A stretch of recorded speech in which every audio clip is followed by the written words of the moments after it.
મોડાસાના માઝરૂમ beach પરથી car નદીમાં ખાબકી 3 યુવાનો મોત અને એકનો આબાદ બચાવ।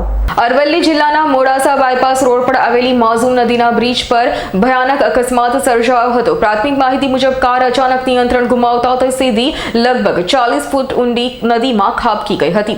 કારમાં સવાર 4 યુવાનોમાંથી 3ના મોત થયા છે, જ્યારે એક યુવકનો આબાદ બચાવ થયો છે।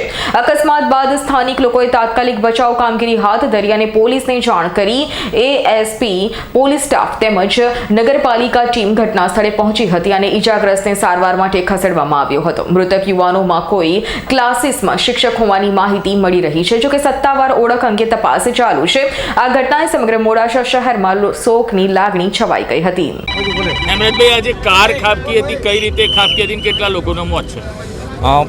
પેલેજ ચોકડીથી આગળ બાયપાસ મોડાસા બાયપાસ રોડ ઉપર માઝરૂમ નદીના બ્રિજ પર 101 કંટ્રોલ ઉપર એક કાર નદીની અંદર ખાબકી એવો કોલ મળતા મોડાસા નગરપાલિકા ફાયર વિભાગની ટીમ તાત્કાલિક સ્થળ પર આવી હતી। એક ભાઈ ઇન્જર્ડ હતો, જે ભાઈને સાર્વજનિક હોસ્પિટલ ખાતે રવાના કરેલો છે અને 3 વ્યક્તિની ડેથ હતી, જેમને સાર્વજનિક હોસ્પિટલ ખાતે બહાર કાઢી અને પોખતા કરવામાં આવ્યા છે। આ જે તમામ લોકો છે ક્યારના હોઈ શકે જેવી પ્રાથમિક માહિતી?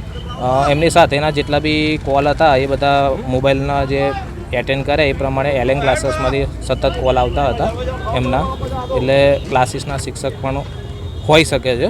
એ તો હવે આગળ જતાં તપાસ કરીશું। કઈ ટીમો દ્વારા રેસ્ક્યુ કરવામાં આવ્યું? ફાયર વિભાગ અને સ્થાનિક લોકોની મદદથી એમને બહાર કાઢવામાં આવ્યા છે। રાજુભાઈ સાહેબ, સમગ્ર ઘટના શું છે અને કેટલી કેઝ્યુઅલ્ટી છે, શું છે? એટલે પ્રાથમિક દ્રષ્ટિએ એવું લાગે છે કે એક કાર છે જે શામળાજી તરફ જાય છે, આ બાજુ આ ધનસુરા આવેલું છે, આ મોડાસા બાયપાસ રોડ છે, ત્યાં એક બ્રિજ છે, એમાં બ્રિજમાં કદાચ કોઈ પણ રીતે ગાડી પરનો કાબુ ડ્રાઈવરે ગુમાવી દીધો હશે અને જેથી કરીને ગાડી છે નીચે ઉતરી ગયેલ છે।